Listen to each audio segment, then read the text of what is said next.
सलाम, नमस्ते, सत श्री अकाल दोस्तों। तो आज हम आपको जिस तरफ लेकर आए हैं वो है टीपू सुल्तान का वो जगह जहाँ पर वो शहीद होकर गिरे थे गोली लगने के बाद में। तो ये 1799 में इनकी शहादत हुई थी। और फिर इस जगह के बाद दिखाने के बाद में फिर हम आपको लेकर चलेंगे मकबरे पर, जो यहाँ से थोड़ी ही दूर स्थित है। और इसके बारे में इतिहास में जो आया है वो भी हम आपको बताएंगे, और जो उसकी आगे की सच्चाइयाँ हैं और जो बातें हैं वो भी जहाँ तक हो सकेगा हम आपको बताएंगे। फिलहाल जो है हम मकबरे की तरफ चल रहे हैं, जो हैदर अली और टीपू सुल्तान का और उनकी माँ का, तीनों का एक ही डोम के अंदर मकबरा है, जिसे गुंबद के नाम से भी जाना जाता है। तो ये देखिए, एक अंग्रेज वो थे, ऑफिसर थे, ये उनका मकबरा है। बहरहाल अभी हम यहाँ ना जाकर सीधे जो है मकबरे के अंदर चलेंगे और उसके बारे में थोड़ा सा मैं आपको बताता चलूँगा। तो देखिए, ये जगह जो है गुंबद के नाम से भी मशहूर है। और ये दरवाजे पर देखिए, यहाँ पे आपको चश्मे और ये सब कुछ बेचने वाले मिल जाएंगे। और यहाँ पर आप जो है हॉर्स राइडिंग भी कर सकते हैं। तो फिलहाल एक्टिविटी में आपको हॉर्स राइडिंग ही मिलेगी, बाकी तो अब अंदर चल कर देखते हैं। तो जैसे कि मैं आपको बता दूं, ये सामने गेट है कि श्रीरंगपट्टम जो है ये मैसूर के पास है, तकरीबन 13-14 किलोमीटर। तो एक खूबसूरत बगीचा है ये, आगे उस समय और भी ज़्यादा खूबसूरत था। तो ये टीपू सुल्तान का मकबरा इसके अंदर है। जैसे कि मैंने आपको पीछे वो जगह दिखलाई जहाँ टीपू सुल्तान शहीद होकर गिरे थे और वहाँ उनकी मृत्यु हुई थी। और टीपू सुल्तान को शेर मैसूर भी कहा जाता है, और जो उनका जो फ्लैग था, झंडा था, उस पर भी शेर का जो था एक फ़ोटो रहता था छपा हुआ। तो अभी जहाँ हम आपको अंदर ले चलेंगे, इसमें टीपू सुल्तान जो है मकबरा पश्चिम की तरफ है, मतलब एक ही डोम के अंदर पश्चिम वाली कब्र जो है टीपू सुल्तान की है। और उनके जो बाप थे हैदर अली, उनकी बीच में, और उनकी जो माँ थी फ़खरुन्निसा, वो पूरब की तरफ है। तो ये एक ही उसके अंदर है। ये जो सामने से आपको डोम नज़र आएगा अभी, तो ये अभी मैं आपको दिखाता हूँ। तो ये जो सामने अभी ये जो पूरा था, ये सब ये सामने डोम है। और ये डोम जो है तकरीबन चारों तरफ से अच्छे बगीचों से घिरा हुआ था। तो जैसे कि मैंने बताया कि ये जो है खुद टीपू सुल्तान ने बनवाई थी ये जगह, और ये अपने वालिद और वालदा की याद में मकबरे वहाँ बनवाए गए थे। तो 1799 में टीपू सुल्तान को फिर यहाँ दफन किया। तो और अंग्रेज़ों ने फिर इन्हें भी यहीं दफनाने की इजाज़त दी थी, टीपू सुल्तान को भी 1799 में जब इनकी मृत्यु हुई। तो बताता चलूँ कि टीपू सुल्तान ने 1782 में इसे बनवाना शुरू करा था, गुंबद को, आप पढ़ भी सकते हैं। और 1784 ईस्वी में ये बनकर तैयार हुआ। जैसे कि कहा जाता है कि पहले ये बगीचा सरू के पेड़ों से घिरा हुआ था, जिसके बारे में कहा जाता है कि इसमें फारस, ओटोमन, तुर्की, काबुल और मॉरिशस से टीपू सुल्तान के द्वारा इकट्ठे किए गए पेड़ों की कई वैरायटियाँ थी। तो मकबरे के जो ओरिजिनल दरवाजे थे वो अंग्रेज लूटकर लंदन ले गए थे, जो सोने चांदी के बने हुए थे। और वो अब जो है Victoria Albert hall museum London में रखे हुए हैं। बाद में आबनूस से बने और हाथी दांत की नक्काशी वाले दरवाजे जो अब इसमें लगे हुए हैं, वो लॉर्ड डलहौजी ने यहाँ पर लगवाए थे। तो जैसे कि मैं आपको बता रहा था कि तीसरे आंगल मैसूर लड़ाई के आखिर में 1792 में इस इलाके पर कुछ वक्त के लिए ब्रिटिश आर्मी ने भी कब्जा कर लिया था।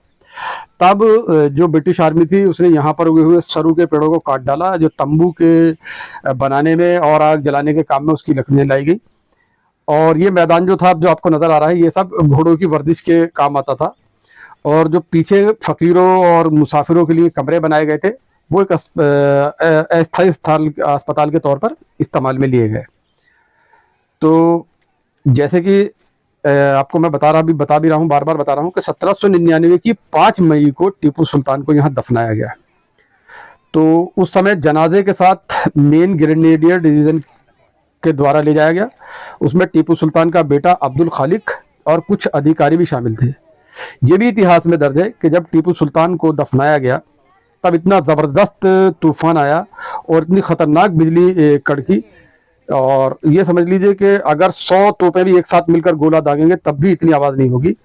तो उस समय उस बिजली के कड़कने में और बारिश में 18 सिपाही और एक सैन्य अधिकारी जो थे ब्रिटिश के, उनकी पत्नी, उनकी भी मौत हो गई। तो मानो आसमान भी इस बहादुर की मौत पर रो रहा था, मातम मना रहा था। बिजली ऐसे कड़क रही थी जैसे 1000 तोपें एक साथ चलाई हो तब भी आवाज़ ना। अब आपको इस मेन गुंबद के बारे में बता दें कि ये काला ग्रेनाइट और एम्फोबाइट पत्थर का इसमें इस्तेमाल किया गया है। और ये जो आप यहाँ पर ये लाइनें देख रहे हैं, ये 3 रो में कब्रें हैं, जिसमें पहली रो बिल्कुल खाली है, दूसरी रो में 14 कब्रें हैं और तीसरी रो में भी 14 कब्रें हैं। तो पहली लाइन में जो है कोई कब्र नहीं है और दूसरी लाइन में जो है जो 14 कब्रें हैं, इसमें 8 औरतें और 6 मर्द हैं, जिसमें मल्लिका सुल्तान शहीद या रुकैया बानो और बुरहानुद्दीन शहीद टीपू के बहनोई और रुकैया के भाई निज़ामुद्दीन, और एक कब्र ऐसी भी है जिस पर जो है कौन सो रहा है उसका पता ही नहीं है। और बाकी तीसरी लाइन में भी 14 कब्रें हैं, जिसमें 9 औरतें और 5 मर्द शामिल हैं। इसमें नवाब मोहम्मद अली खान जो कुर्क की लड़ाई में मारे गए थे, और बाकी की कई पत्थर कब्रें ऐसी हैं जिन पर पत्थर लगे नहीं हुए हैं, जिनमें सब कब्रों की पहचान करना आप अब मुश्किल है। खैर, अभी हम आगे चलते हैं इस जगह पर जो ये आपको मेन मकबरा दिख रहा है।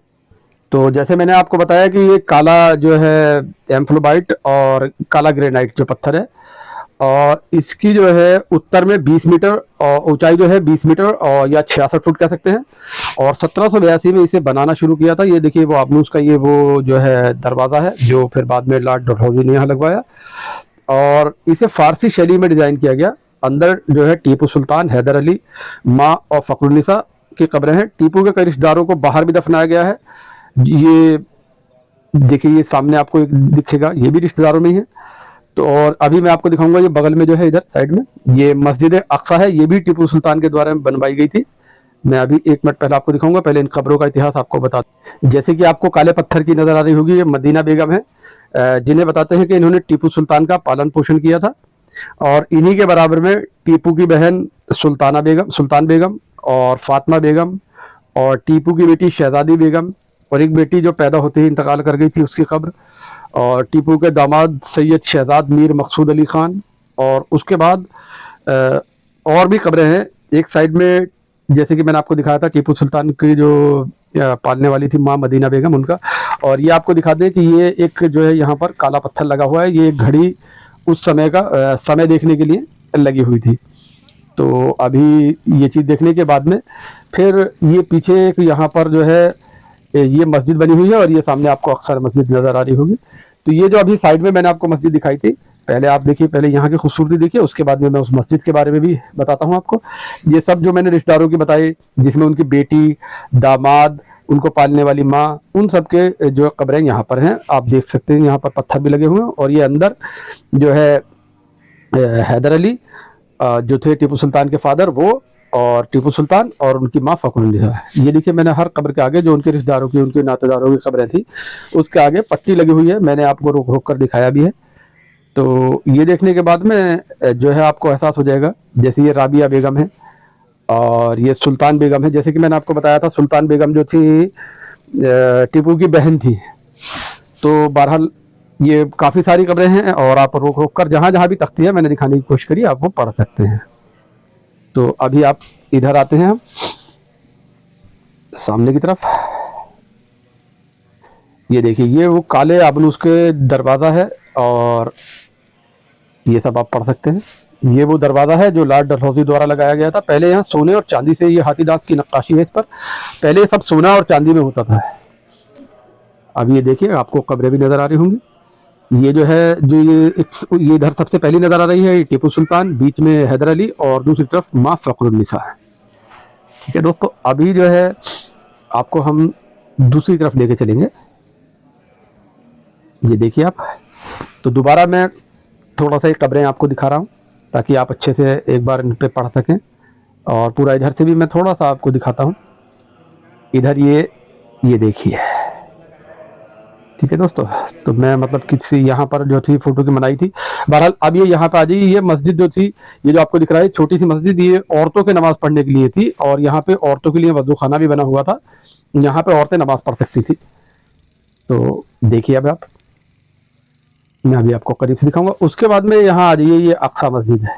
थोड़ा सा मैं आपको आगे से जाके पहले ये औरतों वाला हिस्सा दिखा देता हूँ, जो जनाना नमाज खाना कहलाया जाता था।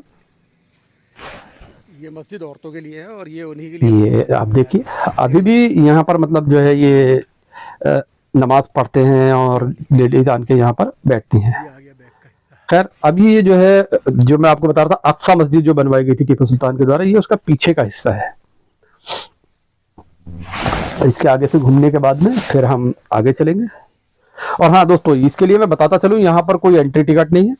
तो मतलब आप ये है कि डायरेक्ट जाके आप अंदर जा सकते हैं। हाँ, बस आपको अंदर जाने के लिए एक ये आपका साइड स्टैंड में बना हुआ है जहाँ आपको जूते उतारने हैं। तो वो जो है आपसे 5 रुपये जो है आपसे सिर्फ लेंगे, और बाकी आपको कहीं कुछ देने की ज़रूरत नहीं है।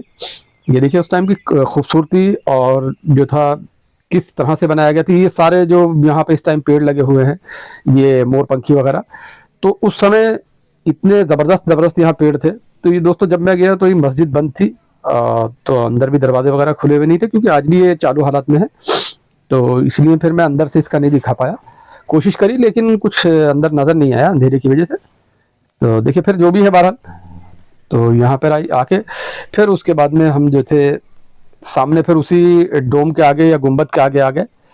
तो दोस्तों टीपू सुल्तान की मौत पर जो था आसमान भी ऐसे रोया था कि उस समय इतना ज़बरदस्त, जैसे कि मैंने आपको बताया और ये इतिहास में दर्ज भी है कि इतना ज़बरदस्त तूफान आया और बिजली चमकी कि मतलब अधिकारी और सिपाही सारे तंबू उड़ गए, और जितने भी थे 18 जो थे सिपाही मारे गए, और 2 जो थे ये मारे गए अपना मियाँ बीवी जो थे। एक तो मतलब उसमें अब इसमें जो है ये देखिए यहाँ पर जूते पहनने की जगह है दोस्तों। ये फिर वही मैदान में आपको दोबारा दिखा रहा हूँ कि जिसमें मैंने बताया था कि घोड़ों का जो था कुछ समय के लिए जब इसे कब्जे में कर लिया था शुरुआत में, उस समय टीपू सुल्तान की मृत्यु के बाद में तो फिर ये कब्जे में रह ही गया था। लेकिन जब एक बार थोड़े समय के लिए कब्जे में किया गया था, तब उस समय इसमें सारे पेड़ वगैरह सरूगे सब काट कूट के सब मतलब ईंधन में और इस तरह से इस्तेमाल किए गए थे। तो जैसे कि मैंने बताया कि गुंबद का जो बताया मैंने, टीपू सुल्तान मस्जिद टोटल इसमें जो, हाँ एक चीज़ और बता दूं, इस जो गुंबद में है टोटल जो है 36 जो है पिलर में हैं। इन पिलर पर ही ये जो है गुंबद जो है मुश्तमिल है। चलिए दोस्तों, फिर मिलते हैं किसी और ब्लॉग में। तब तक अगर मेरी जानकारी पसंद आई हो तो लाइक शेयर एंड सब्सक्राइब कीजिए, और इस वीडियो को के बारे में अपनी राय बताइए। तो दोस्तों मैं कोशिश करता हूं कि अच्छी से अच्छी जगह जा सकूं और आपको अच्छा कंटेंट दे सकूं। उसके लिए थोड़ा वक्त भी लग जाता है, तो उसके लिए माजरत चाहता हूं। तो जैसे कि मैंने आपको ये दिखाया टीपू सुल्तान के जो है जहां वो शहीद होकर गिरे वो जगह दिखलाई, और उसके बाद में मैंने आपको उनके गुंबद जो दिखाया जिसमें खुद वो टीपू सुल्तान शेर मैसूर और उनके बाप हैदर अली और उनकी माँ फखरुन्निसा और आसपास उनके दीगर रिश्तेदारों की कब्रें भी मैंने आपको दिखाई। तो दोस्तों अगर इसे बताने में या किसी चीज़ में अगर कोई कमी क्योंकि इंसान में रह जाती है, अगर कोई आपको लगा हो इस तरह का कि सुधार हो सकता है, तो दोस्तों आप मुझे कमेंट ज़रूर करें और लाइक शेयर और सब्सक्राइब करके मेरी हिम्मत बढ़ाएं, ताकि मैं आगे भी इसी तरह के वीडियो लाता रहूं आपके लिए। क्योंकि मेरा मेन मकसद इससे किसी को हर्ट करना या कुछ इस तरह का नहीं है, बल्कि लोगों तक जानकारी पहुँचाना है कि जो जिन्होंने सिर्फ सुना है इन जगहों के बारे में, वो इन जगहों के बारे में जान सकें। तो मिलते हैं फिर इसके बाद में हम अगली वीडियो में, फिर हम मिलेंगे मैसूर पैलेस में आपको। तो तब तक आप देखिए और एंजॉय कीजिए। इस गुंबद का आखिरी नज़ारा आपको दिखाऊं और उसके बाद में मिलते हैं फिर दूसरी वीडियो में।